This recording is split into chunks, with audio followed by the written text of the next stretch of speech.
evening and welcome to the MCFC 9320 podcast. And tonight I'm joined by Paddy and hopefully Stan will join us shortly. Good evening, Stan's Paddy. on the way. Stan asked for a link there in the group, so I just sent it to him. So he's on the way. And good evening to everyone in the chat. Nice to see so many friendly faces. Well, let's just get down to the nitty gritty. Yesterday, where do you start with yesterday's game? I think you start with the should have been red card for their keeper. Because that was, don't care what anyone says. I mean, every pundit on the telly, bar Shearer and whoever was commentating with him, said it was a red card. And how VAR don't give that, I do not know. I don't know. They don't mind losing. Everybody gets beat. But I do have an issue when you're getting cheated.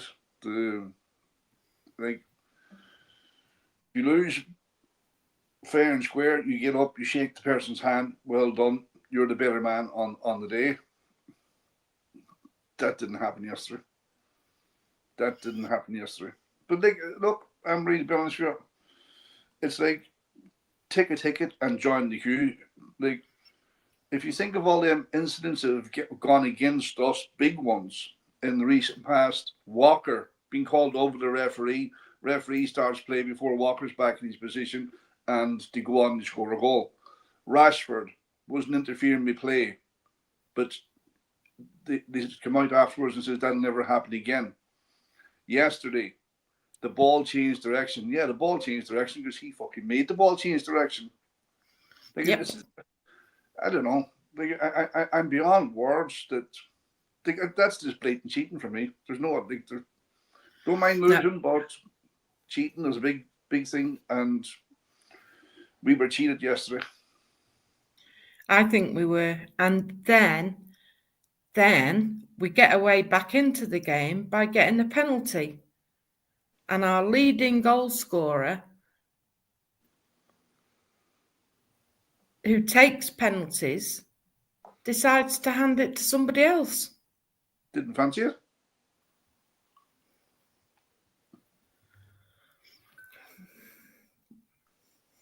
Didn't fancy it. Don't have an issue with that. I don't want somebody who's not fully sure. For whatever reason, he give it them a miss. That was the on-field decision between the two of them. Best of luck to them. It didn't work out. Had it went in, there wouldn't have been a word said about it.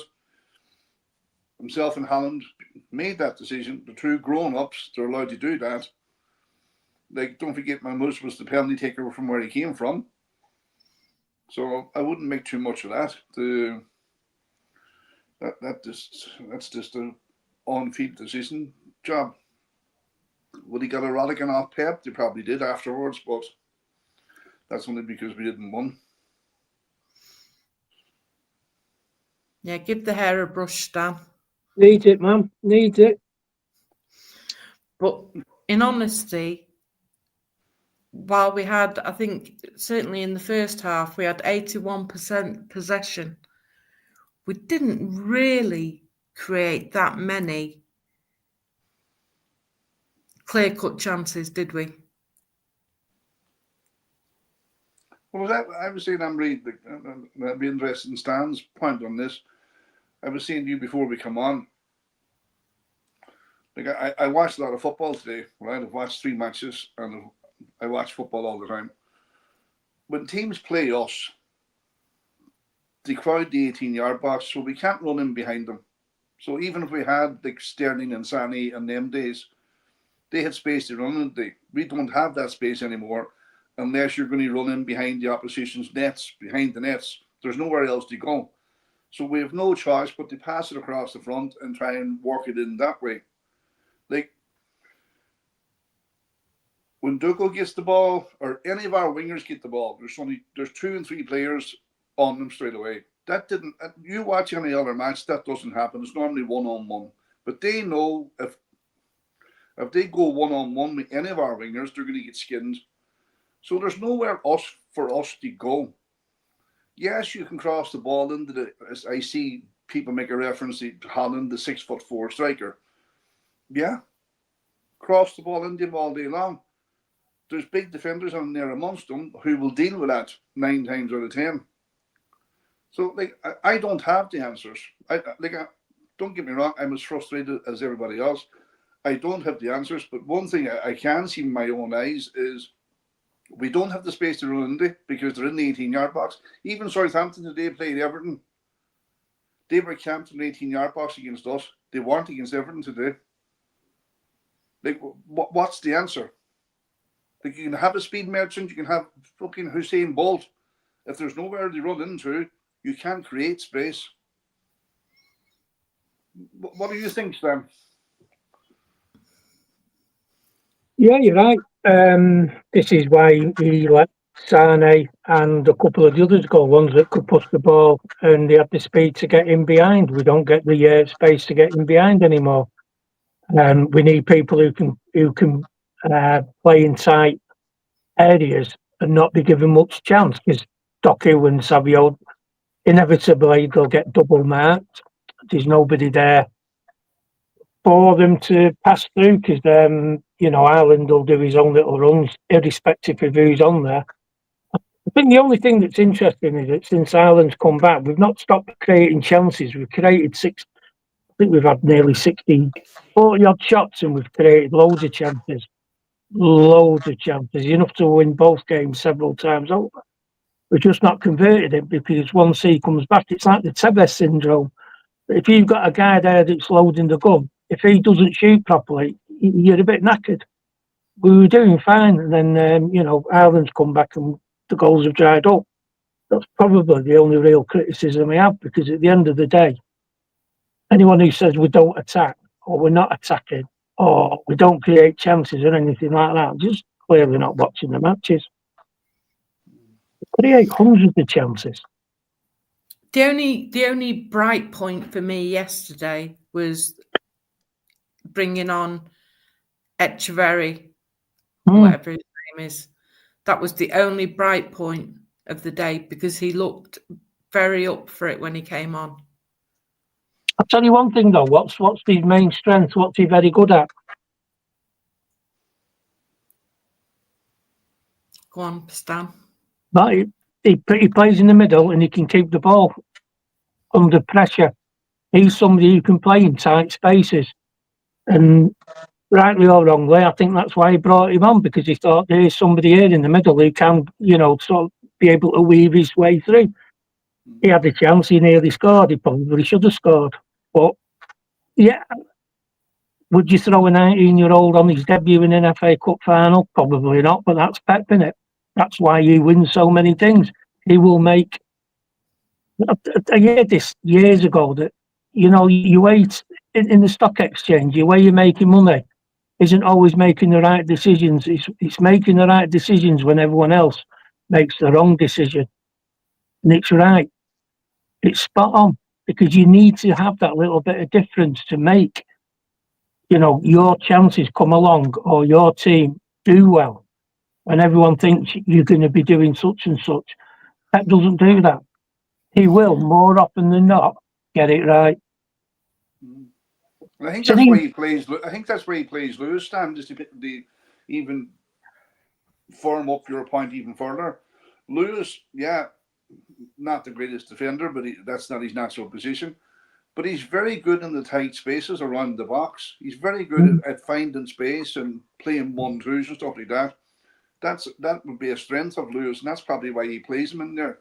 But I don't think he made the squad yesterday, did he? Well, I mean, this is, unless I've read this wrong, I had to have a little smile about people saying that Glasner had said, "Oh, if you play like you did against us in the final, we'll beat you." Well, we didn't. Was there 6 changes to that team? Yeah, there would have been, because it wasn't a team I was expecting. No, I'll be honest. I'm sure there was 6 changes from the team that started on Saturday to this time. That beat Palace, that lost to Palace on Saturday. 6 changes, and nobody is going to tell me that their master plan was to rely on a ridiculous VAR decision and then just hope to God that Dean Henderson had the game of his life, because they didn't do anything. Let's be honest. No. It was, to be fair, they were better at doing what Southampton did. They out Southampton, and that's fair enough. You can play like that. Does it annoy you? Of course it does. But they got the job done, didn't they? The thing that nights me with that decision is he'd have gone off. They're then down to 10 men, and then last half an hour, all different, innit? Yeah, but he wouldn't have been on the pitch to save the penalty, and he certainly wouldn't have been on the pitch to save Docko's effort from getting into the top corner. No, I mean, there's plenty of reasons, there's plenty of reasons, what that poor decision resulted in. And nobody can turn around and say, oh, well, at the end of the day, we should have created more chances. We created them. The problem was we didn't have the quality to finish them. That probably hurts more than anything, and I think that's really what stings. It does, Stan, you're right.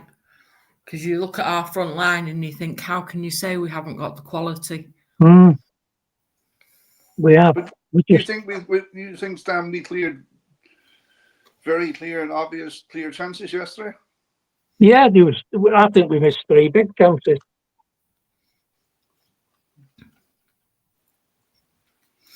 Well, the penalty. In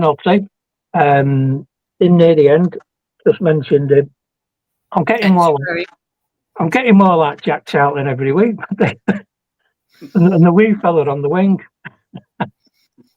he could have got one and all. So, they were there. The chances were there. I mean, who walks off with man of the match?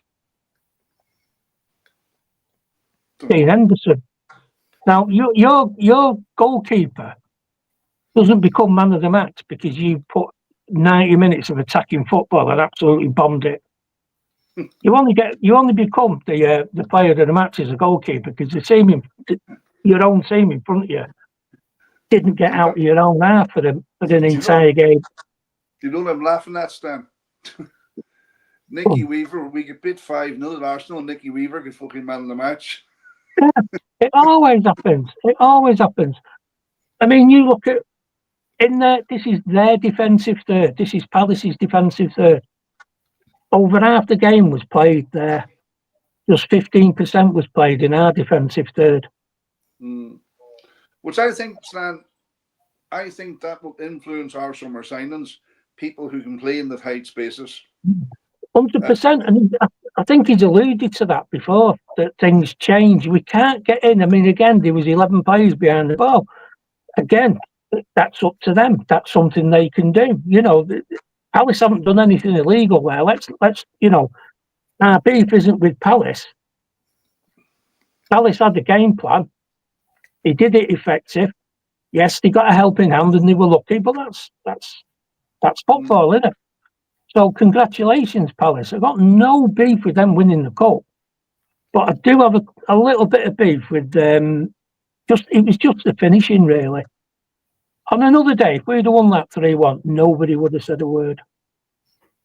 If we'd have beaten Southampton 3-0, nobody would have said a word. Yeah, do you not think we're putting ourselves under massive pressure now, though, for the last 2 games? Oh yeah, we are.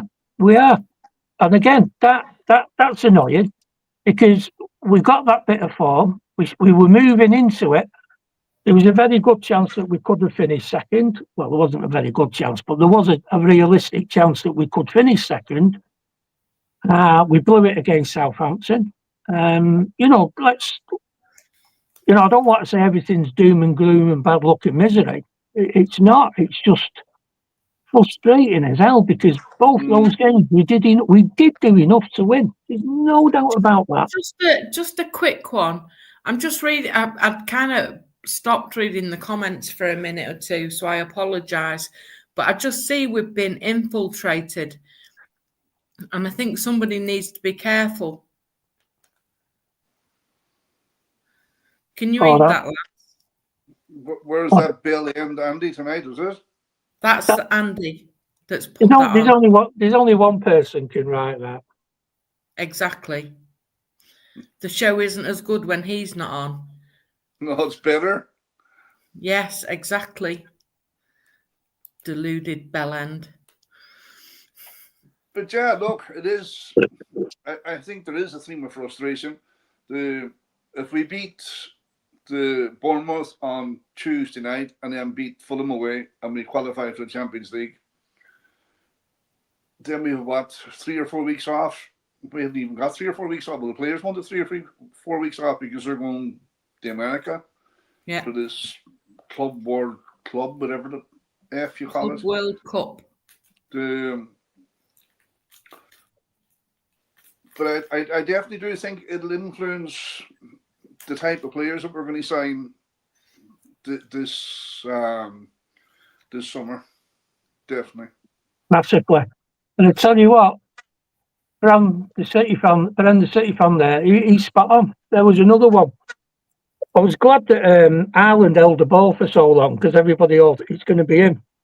But this is a little trick that's come from Brazil, that you hold the ball and then give the ball to the guy who's going to take the kick, so that nobody's madder than the guy who's going to take the kick.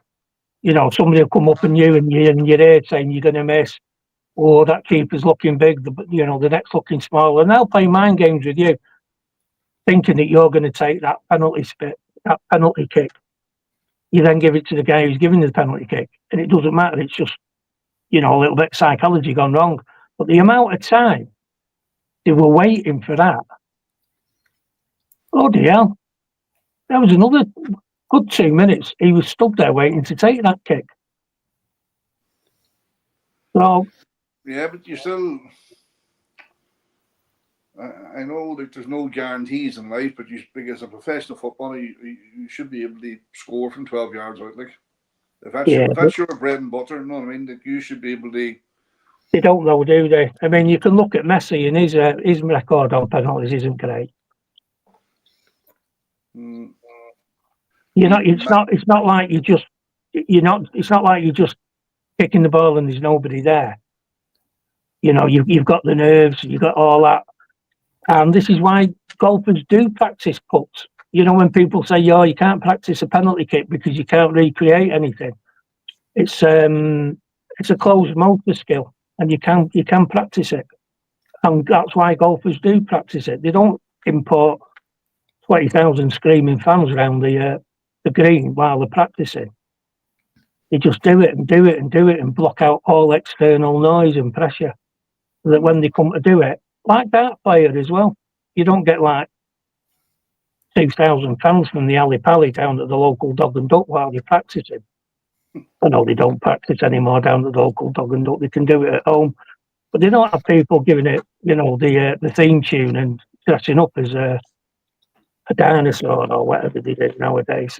You just sit there and pan it out and pan it out and pan it out, so that it just becomes a muscle reflex. And when you come up and take your kick, you can whack it right in that stanchion.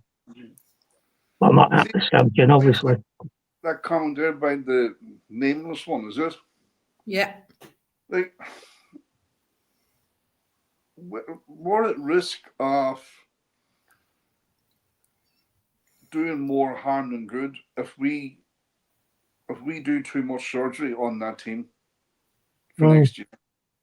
Because everybody thinks, we get 4 or 5 players in and then throw them in, and if by magic we'll sprinkle a little bit of magic dust and then we'll turn into world beaters and stuff like that. There's very few players that have excelled in the first 12 months under Pep because they don't know the system. No, it does take a while. This is why I'm not surprised in the slightest that Nico and Kushinoff have just been dropped down a bit. The pressure to play them's come off a little bit.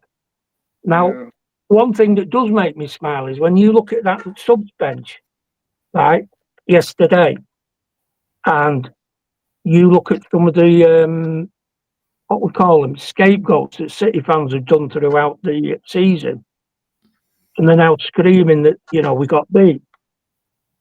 Jack Grealish, people want him gone. Nunes, people want him gone.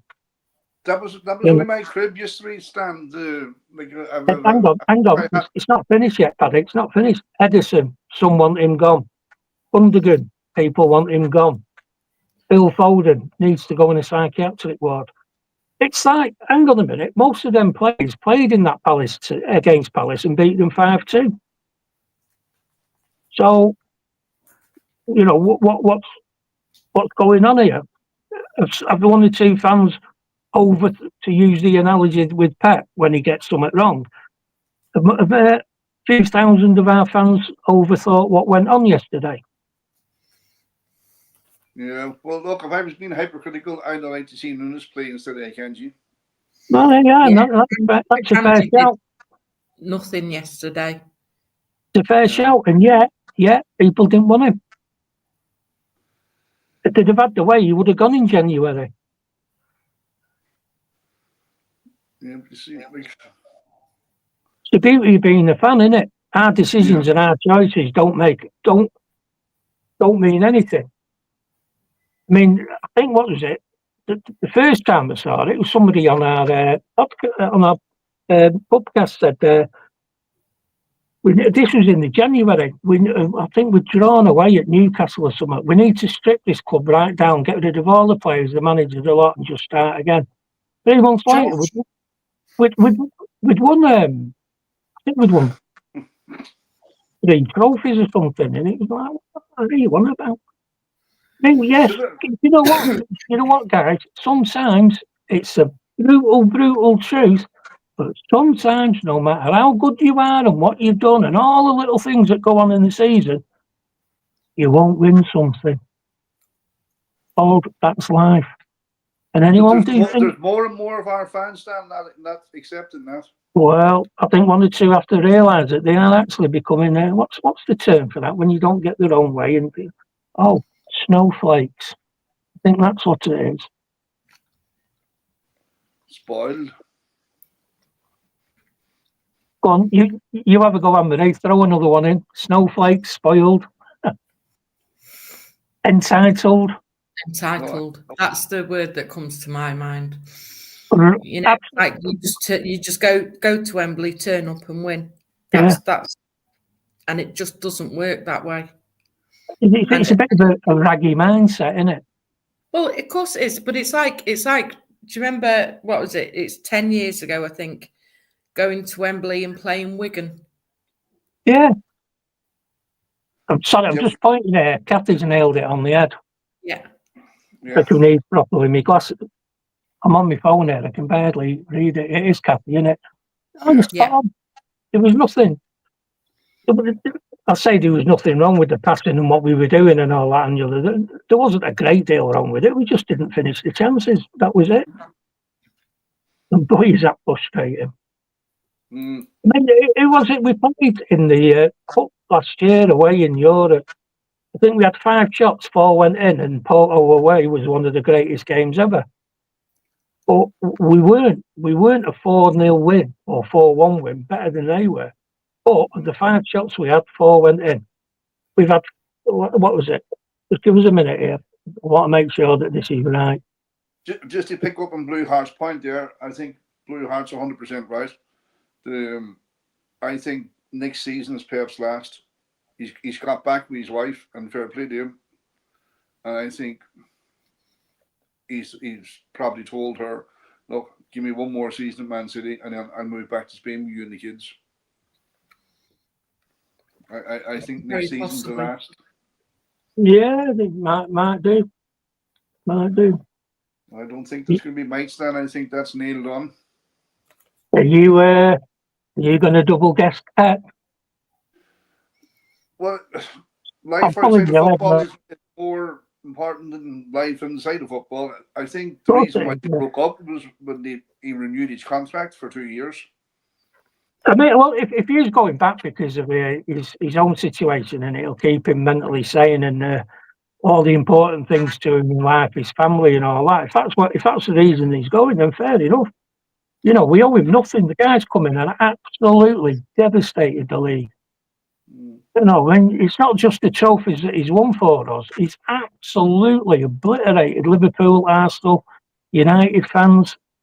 It's what he's done is unbelievable. But then you have people saying, "Oh, we've been sussed out and it's been found out and this out and that out," but yet on a Sunday morning they're playing out from the back. Never mind Premier League, Championship, League One, League Two. In a Sunday morning on the pitches in the park on a Sunday morning, they're playing out from the back. Goalkeeper's using his feet. Who brought that style of play, Santa? No, I think the thing is, and again, it comes with being a fan and having absolutely no responsibility for the words that you say. It's all right to say, it comes back again to that, my favourite quote about Cloughy. If he walks across the Trent, people would say it's because he can't swim. Now, the thing with Pep is, I don't think he's entirely results orientated. He will go with the process every single time because he knows the process will win more often than not. There is a fair amount of luck in football. I mean, I'll give you a couple here. We had 26 shots against Southampton. We had another 23 against Palace. That's 1 off 50 shots, and none went in. No, but just go back to Palace. How many were actually on target? On target, give me a minute. Very few. 6. Right, I wasn't far off. Was there that many? Yeah.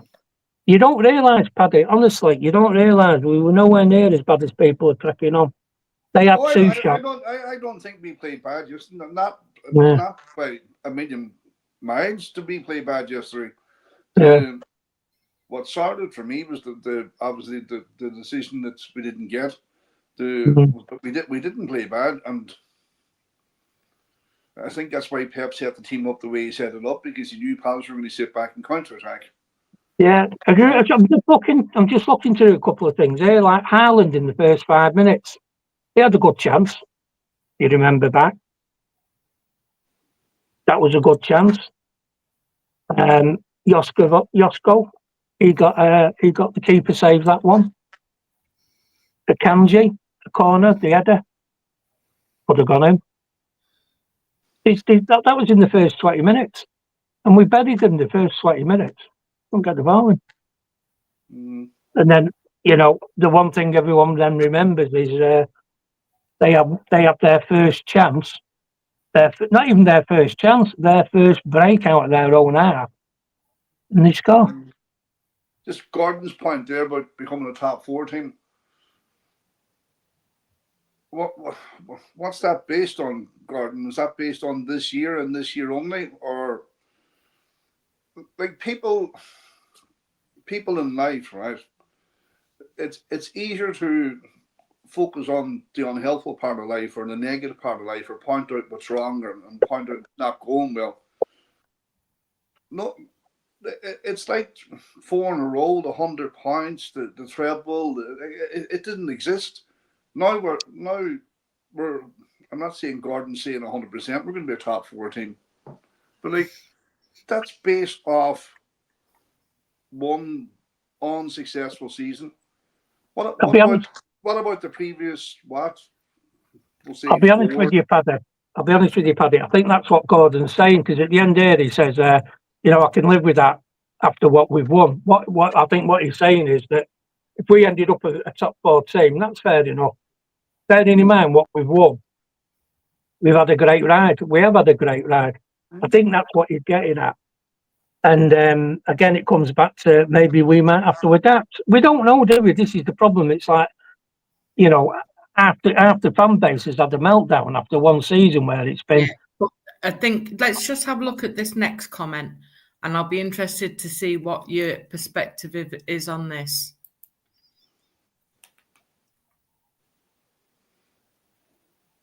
Do you want me to read it for you, Paddy? No, you read it. No, you see, I'll be honest with you, I just think that's garbage.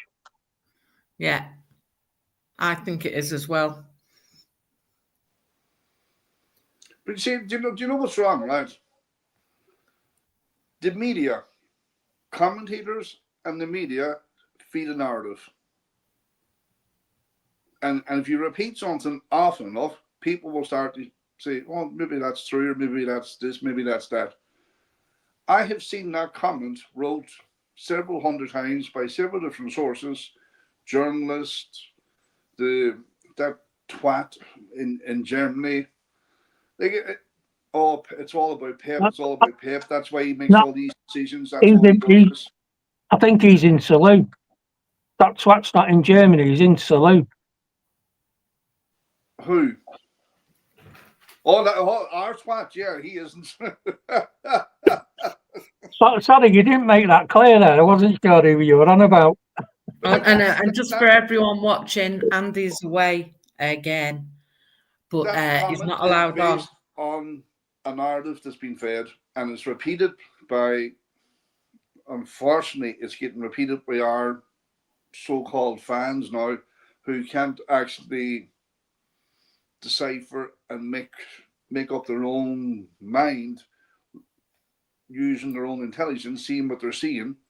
I'm just Gervais, are you actually a City fan, or are you just looking to cause an argument tonight? You know, 100 million player can't get a kick. What's up about that? He's played in nearly every round. If you're on about Jack, he's played in nearly every round of the competition bar the final. Now, maybe he should have started the final, seeing as he started every other round. But it's not about how much a player cost, because the player's value to the team is not based on the financial value of that player.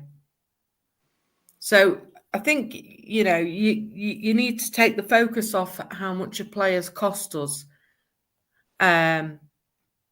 Because if you look at if we take Phil Foden as an example, Phil Foden cost us nothing, but has delivered more for us than we could ever have dreamed of. So let's just not focus on what a player's cost us, because that's not down to the player themselves. I don't think it's fair to kind of pick out a player like that. You've got a £52 million striker who's supposed to be the best in the world and didn't want to take a penalty. You know, yet he's supposed to be a world-class striker. But it's just the way it goes sometimes. But don't be getting on a player because he's cost £100 million. That's not his fault. Who picks the team? I think, to be honest with you, did we not pay 100 million for him because Pep thought he might be able to do a job with a team that might win something, and then ended up winning? Didn't he win a treble? Yeah, I think that's what we're getting at, Anne-Marie. Yeah, he won the treble in about 4 leagues on the bounce. Four league titles in a row. World Cup champions and all sorts of mental stuff. So when did that happen? I must have been asleep. Oh, it happened more than 2 months ago, so it doesn't exist. Oh well, that's 2 hours. It's amazing because the club's only been going since 2008, and I think some people's memories have only been going since February 2025. Well, that's football for you, isn't it?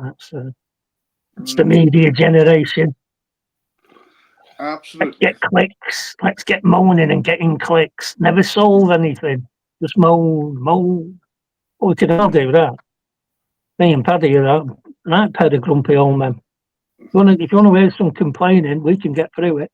I think it's our fault since we started going to the games. We started going to the games and it's gone down the pan.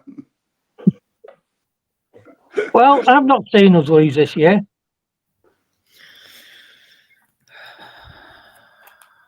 You haven't seen us won either, have you? Yeah, well, we've won 7 out of 8 that I've been. Oh yeah, we beat Philly, didn't we? Mm-hmm. Even in our darkest days when everyone was livid us, Andy had to get me out. Beat Forest 3-0. Told him, don't ask me to come around here again. doing jobs like that that are dead easy. No, I've got a very good record. I'll have you know. So, as far as I'm concerned, there's nothing up with the team. Played brilliant. Are you there on Tuesday night, Stan? Yes, he is. He's beside me. Of a very good friend from Cork. I'll be going with. I'll be going with Finbar. Don't worry, we won't be in the Haaland Bill. We actually are in the Haaland Bill, but we won't be anywhere near you. We're not going back? Seats. We're not going back to Fraggle Rock. No, we're going to the opposite side of the ground this time. Oh, yeah. Get away from him. Fucking hell. Jesus. Yeah, Christ. well, that's all right now. I'll have seen us from all four sides of the ground. Yeah. No. There we go. There we are. I'm quite happy that. What's Mr. Blue Art having to say that? Well, let me go back to Blue Art's previous comment. There we go. All right.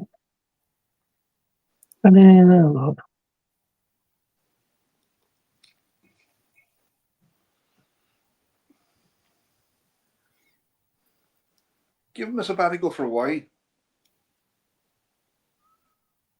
Yeah, see if his family's. I don't know if that'd work. I tell you what, it's not a bad shout, but I'm just not sure it'd work. I don't think he could. I think he'd end up falling between two stools there because he seems to be the sort of bloke that has to give 100%. He's ready. Could you imagine Pep at home full time? Oh, well. That's one for Anne-Marie there, would it? I think he'd drive you mad, wouldn't you? Going round there. I think he'd drive you mad.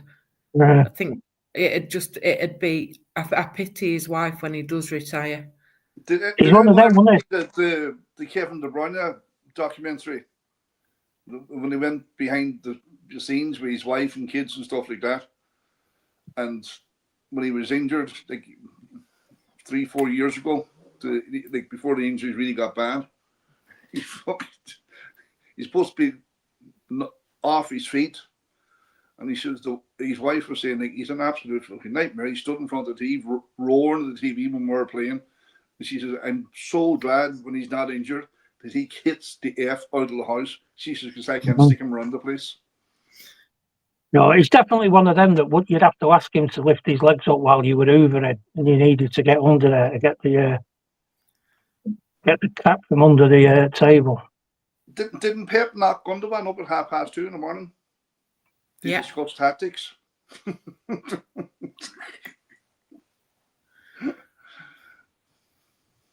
That's only because he didn't agree with what his missus said. She wasn't there. Nah, they say that. Imagine him there just knocking you on the elbow and pulling your pyjama top. Christina, if I get Bernardo to drop back 5 yards, you wake up, fuck off and sleep. Fuck, got work in the morning. Fucking leave me alone. Wake up. I've something to tell you. No. That's a good shout, that, Mr. House Captain. Mind you, to be fair, we did manage to lose it when we were the only team that qualified for it. So there's another first. Yeah, and the other crowd then claiming it as a major trophy. Mm. They go ahead. They'll claim anything as a major trophy. We bit Man City Cup.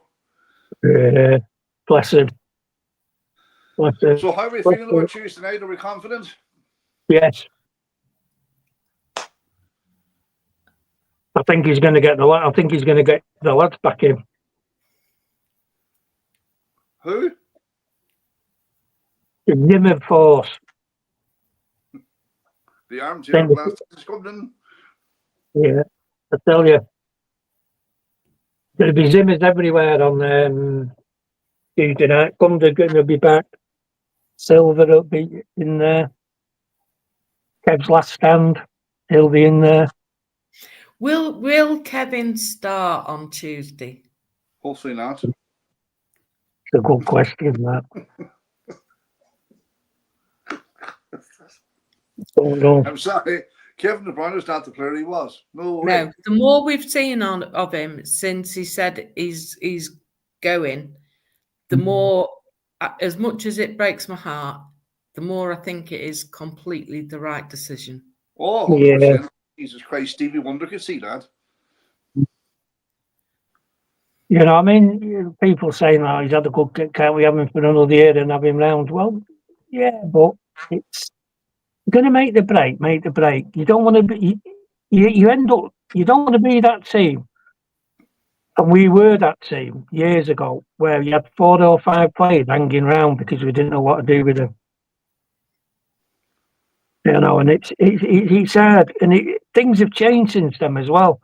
You can't have 53 in your squad anymore. You know, you've got your squad, then you've got your Euro squad, and I don't think it's going to be tight to get 1 or 2 players in as it is.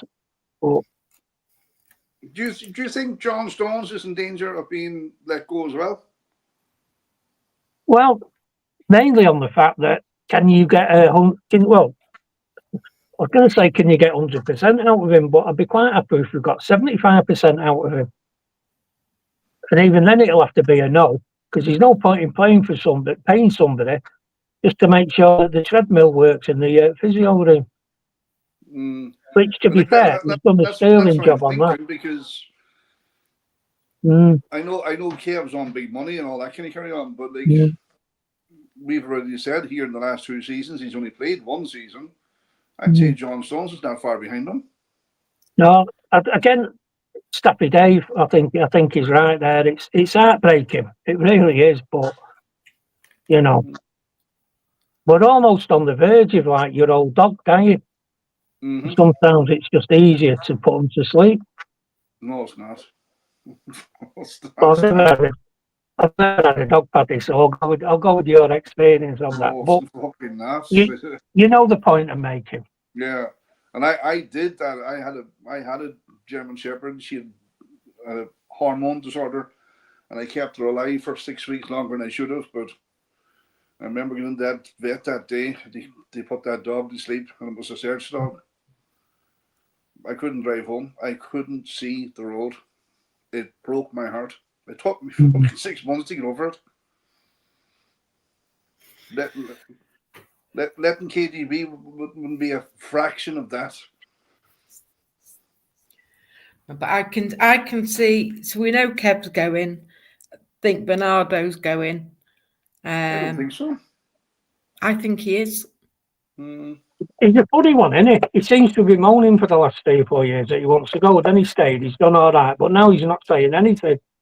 But again, Stan, that was a media narrative that was fed. When did you actually he never actually moaned at all, Stan. When did you actually? And furthermore, you knock on Pep's door and say, "I want out of here," and guess what? Yeah, no, you go. There's no doubt about that. You can ask Mr. Cancelo about that. You can ask Mr. Walker. And he's Pep's favourite. All the players say that. If they want the extra days off, they send Silva and they talk to him. So no, I can't see Silva going back. No, that's a fair point. Fair point from both of you there. Yeah, It wouldn't surprise me to see John Stones being let go. But after that, I know Walker's gone already. After that, there's talk about Ederson going. Unless Ederson expresses an absolute desire to go, I wouldn't get rid of Ederson. No, but I think he'd have liked to have gone last season. The thing is, though, if this new guy's come in and he wants the lad from Porto or Sporting, Ederson might feel that he has to go, or he might not, and Ortega might go. I know he's interested in Germany for him, isn't there? Yeah. So I don't know. There's another little open season on who's staying and who's going. I tell you what, I think this is going to be one of the most interesting seasons we've had for a long, long time because of all the question marks that are up in the air. Yeah, but you're dealing with somebody who they say is an overthinker is an understatement.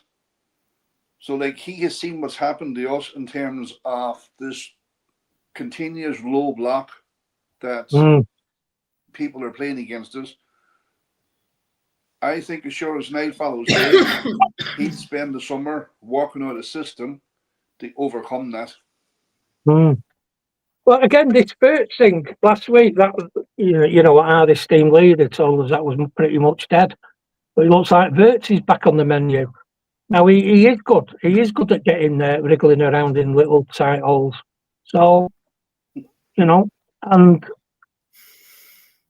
before you carry on, the level of the level of smut on this place is, man. I thought for the moment we might have gone above it, but apparently not. Seems as though Paddy's the problem, Anne-Marie. It's Paddy, look, you see. It's Paddy, not me. So, I know that guy because I've seen him quite a lot, Paddy. I've watched him playing a lot. And I think he is a Pep player. The money that he'd want will be significant, but then if you shift on Iberon and one or two of the bigger Walker, his money's up for grabs now. I think we can put a decent salary under his nose, and hopefully he'll come. Aren't you on about McAtee going the other way as a make? Well, again, that can work out really well because you know, you get the young lads who can't quite play that level of football in this country, can go over to Germany and play in the Bundesliga and get good minutes. Look at Frimpong. You know, but the fellow that's having a medical at Liverpool tomorrow. Well, this is it. You know, it's interesting there that they're going mad that one of the lads that couldn't make it at our place is going there. But there we go. That's football for you now, isn't it? And the other good thing is it doesn't.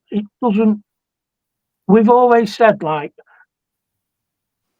the job of the academy isn't to get players into our first team. The job of the academy is to get players playing to their maximum potential.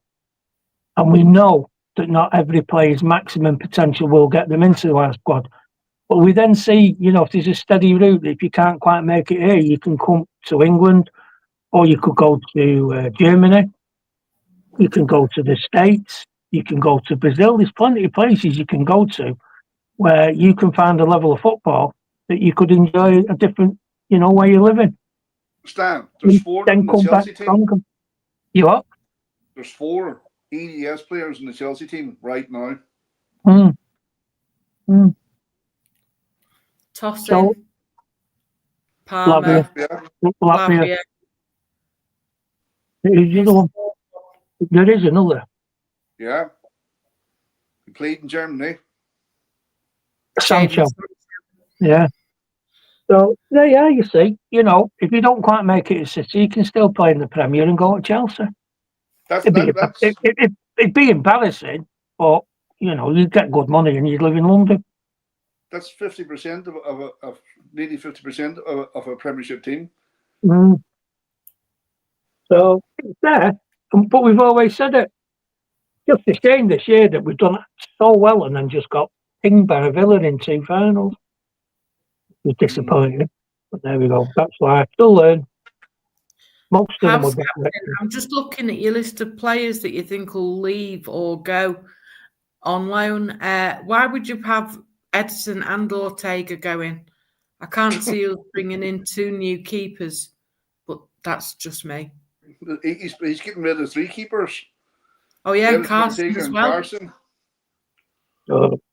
I can see where the captain's coming from because he alluded to that pretty much before, didn't it? That said like, you know, if the lad from Portugal comes in, then Edison may think he's going to go, but then again, Ortega's got interest from Germany, so he might want to go as well.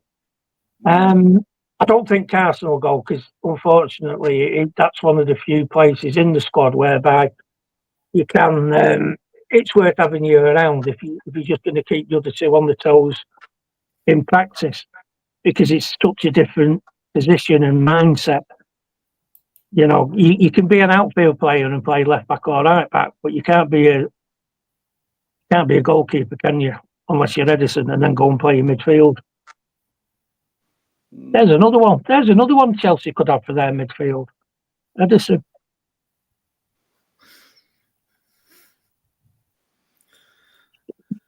That what Blue Hearts on about there, Claudio or Cheffy, but if you want to call him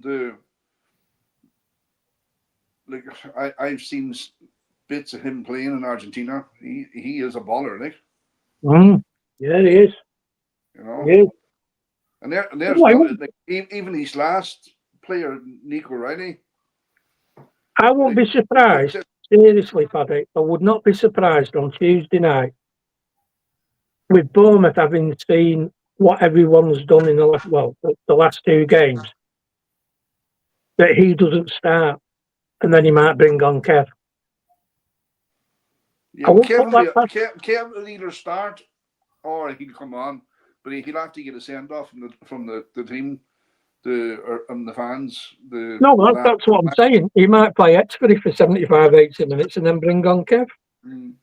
But Nico Riley's a utility player, same as the Rico Lewis, play defence or midfield. Well, he's an attacking midfielder, isn't he? At the end of the day, that's his trade. Well, so you can tell the way he controls the ball and his fancy feet. And he's a big lad, and he's not scared of seasoned pros trying to knock him off the ball. They find it hard to knock him off the ball. He's got that strength. He's got. He does seem, pretty even tempered as well. So, they got a lot going for him there. I mean, I don't know. He might put him at attacking midfielder. See how he gets on. It's not an eye for goal, isn't it? And I mean, again, that's one thing that McAtee's got. Despite all the criticism, McAtee does have an eye for goal. Yeah, but Sir Sterling used to get all the criticism as well. Oh, he misses this, he misses that. He was in the spot to miss, and you can't teach that. No, well, you can, but it's a very good habit to have. Like McAtee just seems to find himself in the right spot at the right time. Yeah. No, I don't think that is. It might be minority opinion, DC, but I don't think it's a bad opinion. Saying before, I'm looking forward to this season. There's going to be a lot of squad rotation. We're not coming into it as champions. There's a lot of question marks on everyone and everywhere, even Pep. So, we've got a new director of football. Correct. We've got the new man about town. Let's see which direction he wants to take the club, because obviously he's had an interview and the even higher uppers like his style. They like the cut of his jib and the sort of players that he's obviously recommended that he'd want to sign. So DC, there's loads going on. We've got the World Cup. I wouldn't take a wrecking ball to the team, DC. I wouldn't perform open heart surgery when all you need is a kind of like a keyhole surgery. Like you have to be. It's a fine balance. I wouldn't. No, season.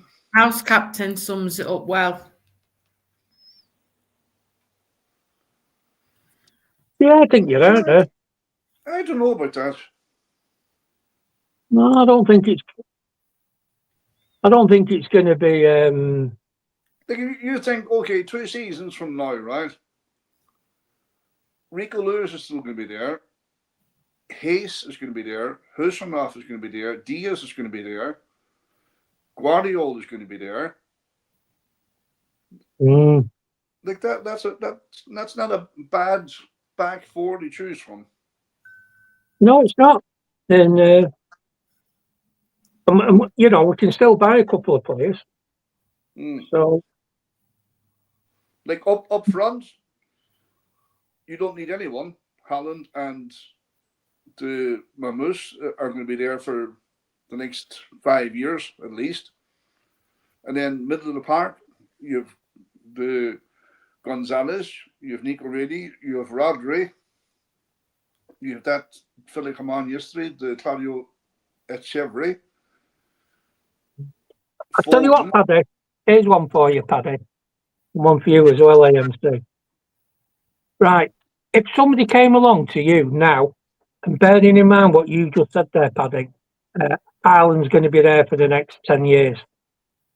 If somebody said, right, here's 150 million cash for him, would you take it? For Haaland? Yeah. That'd be insane. What, you would? Unless there's some kind of rough, uncut diamond out there that is an absolute gem of a find. Like you're talking the top 5 strikers in the world. Mm-hmm. So, like, yeah, you can sell Haaland, but the market to replace Haaland is fairly minuscule. If you're going to play that way, what happens if he decides that you'd have like more of a front 3 lads that can move around? Well, then you're in the Liverpool scenario, aren't you? With Salah and them. No, I mean doing it properly. Well, yeah.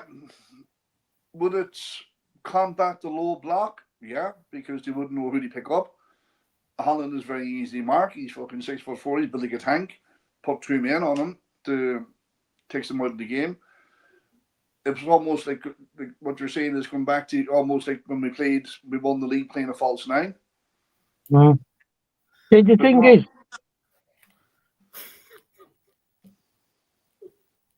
no, it's all right, DC. You know, it is a podcast, and we have to talk about things. People have got different options. I've not said that I would take that 150, by the way. Well, DC, I've not said anything yet. I'm just looking. It actually depends on your family. Tell you what, though, DC, I'll put you down as on the fence. Yeah. Right? What do you think, AMC? So my family I'm laughing at DC's comment. I think I'd go with DC. No, that's fine. That's fine. You know, it's just that something. It was just something that was said like that. If we score 100 goals a season and Haaland gets 50 goals, it doesn't necessarily mean we'll be getting 150, does it? Because players that might have scored a few extra won't, because the ball won't be going to them. It'll be going to Haaland. Now, it's unfair to judge him at the moment because he's coming back from an injury and he's only been in 2. And unfortunately, it coincides with 50 shots and no goals. Yeah, but how many of them are Haaland shots? Not many. I'd have to have a little look, but there we go. You know, how many did he get against? But you see the way at the beginning when Haaland came at the start, and the media narrative was, oh, Haaland doesn't touch the ball, Haaland doesn't do this, Haaland doesn't track back, Haaland doesn't get involved, Haaland. And then the narrative was changed to, oh, he doesn't need any touches on the ball. He can't touch the ball for 15 minutes, he still scores. Then they started going down with that narrative then. This is what I said a couple of years ago, though, Paddy. I said the problem with him, he said he's only had 6 touches. But yes, he's those 6 touches with 6 passes straight into the back of the net, and he scored 6. You know, this is one thing that annoys me about out of context stats. If you're going to go into stats, you're going to have to put them in the context of what was going on. You know, and it's too easy to say, oh, this and that. It's you see, there's Blue Art. He's leaning on the other side of the fence from DC. I don't think this is an 100% cut and dried case. I think I just said 150. Some may go down to 100. Some say, well, yeah, maybe it's 200. But the fact is, every player has his price. And the bottom line is, would some players not want to come because they know that no matter what they did, they're not getting top billing? Yeah. But there's no other striker in the Premiership faces what Haaland faces on a weekly basis. Nobody. Correct. Yeah. So you're comparing apples with oranges. No, I'm not. what I'm trying to compare is how I'm saying we're not. Again, this is the context. It's only apples and oranges in the fact that we've had to change our style of play to accommodate Haaland. Well, we're not doing that, Stan, because we're not hoofing the ball into the box. We're not hoofing the ball into the box. No. Or are you down to like crossing? Because for me, crossing tends to be hoofing the ball in the box because it's not a great way of scoring a goal. Right. We've seen the best ways of scoring goals was to get the ball down at the byline and then pull it back towards the penalty spot. Not these crosses where Haaland's trying to get on the under of him and somebody's crossed to the near post when he's at the far post.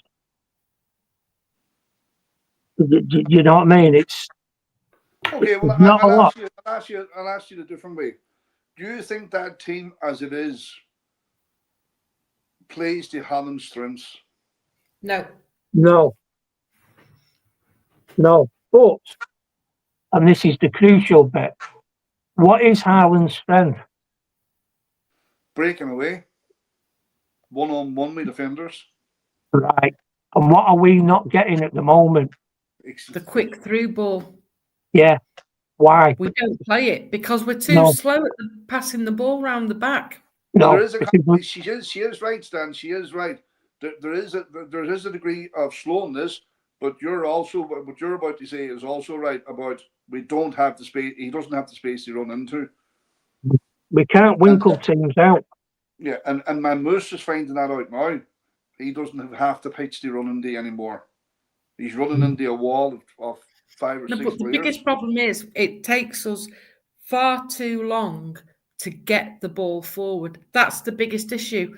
The pass from the back, whether we bypass the midfield sometimes, isn't quick enough. You see it time and again, and I get a brilliant view of it from where I sit. The run is being made by Marmoush or by Haaland, and we're not playing the ball quick enough. We're hanging on to it. And by the time we do make the pass, then it's too late. Well, I think when the opposition have a free kick and say outside of our box or in around our box, or they have a corner, and we regain possession from that, then the ball doesn't go forward fast enough for Haaland or Marmoush. Not a hope. But if we're attacking and they're planted in their 18-yard box, which they normally are, the 2 banks of 5, you're not running behind that unless you're going to run off the pitch. No. So I just looked at that there. Now Ireland had 1 shot against Southampton and 3 against Palace. But I tell you what, this blew my mind. Etchfeddy had 5 shots on target. Shots. Yeah. On target. Not all on target, no. But some of them were blocked. So they probably were on target, but they won't go down as on target. But was Haaland's on target? Haaland, let's have a little look. Haaland, 1 was saved. 1 was missed. And the other 1 was missed. Right. And then do the same now for your man. Read out his 5 shots. Etchfeddy, saved, blocked, saved, blocked. So he had a better return than Haaland as well. And what we were saying before about him being very good in tight circles. It's the one, I mean, to be honest, Paddy, it's 1 game. So there's nothing really significant. It could be coincidence. There's a lot of things that, you can't really say, oh, well, that's the way we're going to go forward. I just thought it's a bit of a one-off at a time where you're trying to look for reasonable answers to what happened on Saturday. These are pointers. What happened on Saturday, Stan, was they put 10 people behind the ball and they hit us on the counter attack. Mm. Like, it's an old story at this stage. And you Yeah, say, no. we always get caught in the counter. You hear fans saying that, we always get caught in the counter. Mm. Playing as a defender for Man City is different to playing for a defender for another club, because you're expected to be camped outside the opposition 18-yard box. So when the ball does go up over your head, they have half the pitch to run into. Jamie Vardy tortured us for years. Salah's done it for years. They've half the pitch. They don't get on that. Saturday. Yeah. Blue Art is absolutely right here. I mean, yeah, it does. Do you notice how packed the penalty areas are? Maybe it's his presence that is packing these areas and making it difficult. It's their way of dealing with it. Yeah, but he's you said never that on his before, own. Stan.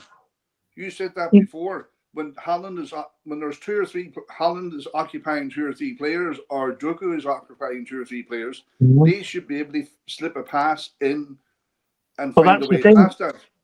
Yeah, and that's where you're right with your 10 men behind the ball. Because normally, if you've got 7 or 8 behind the ball, 2 of them will be out of play. But they're not. They've dropped back, and then the midfielders are the ones that are blocking the other guys coming in. So those guys where you think, well, if he's holding up 2 or 3 players, there has to be somebody free.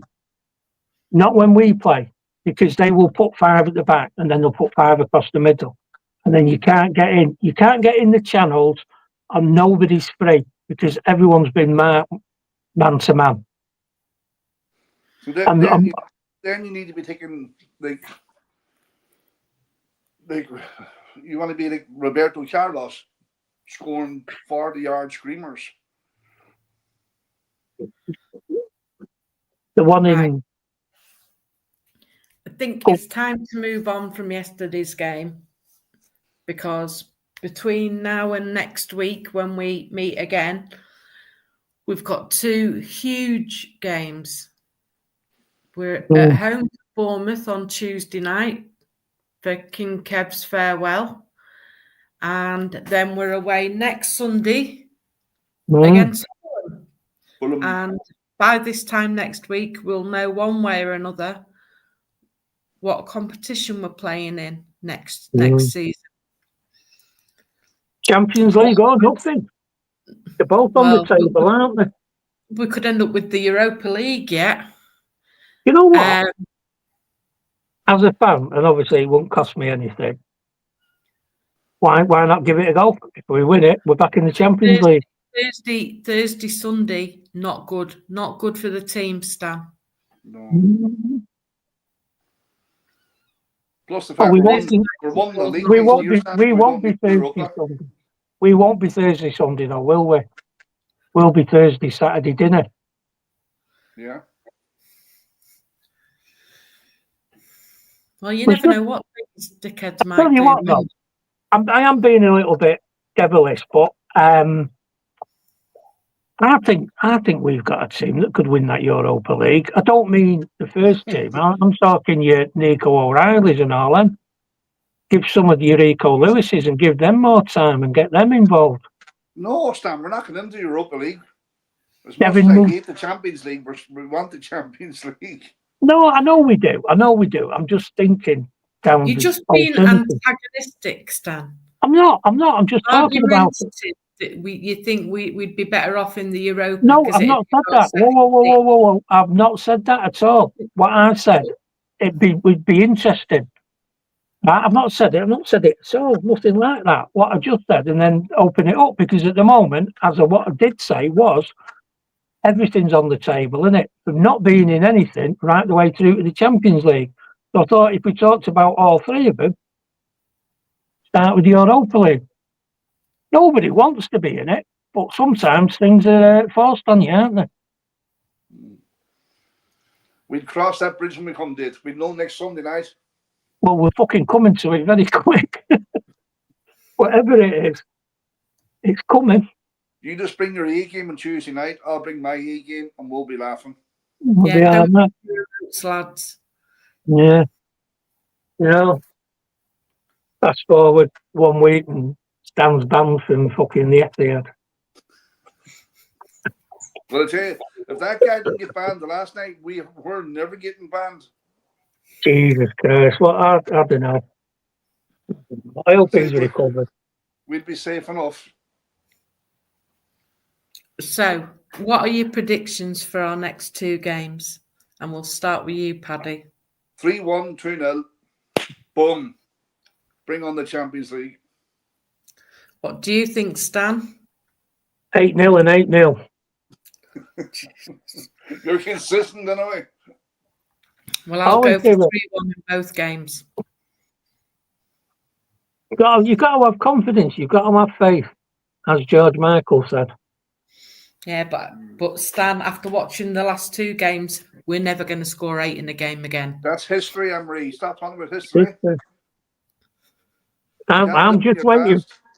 I'm waiting for Pep's Zimmer army to come back and blow them away in some form of football that Pep will come up with between now and then. No, I'll tell you what, confidence. Mr. House Captain there, we will win them 115, so they're no problem there. Them 115. Oh, hey, we never even discussed that, did we? Mr. Pepe Latibag getting blown out by the European Commission. That's another one that we've won. Yeah. Haaland. Yeah, turn round, face to front, and shut up. He won't shut up because he keeps putting 50p in him. Well, it's like putting 50p in Andy, isn't it? I wonder if he's down there now talking to him.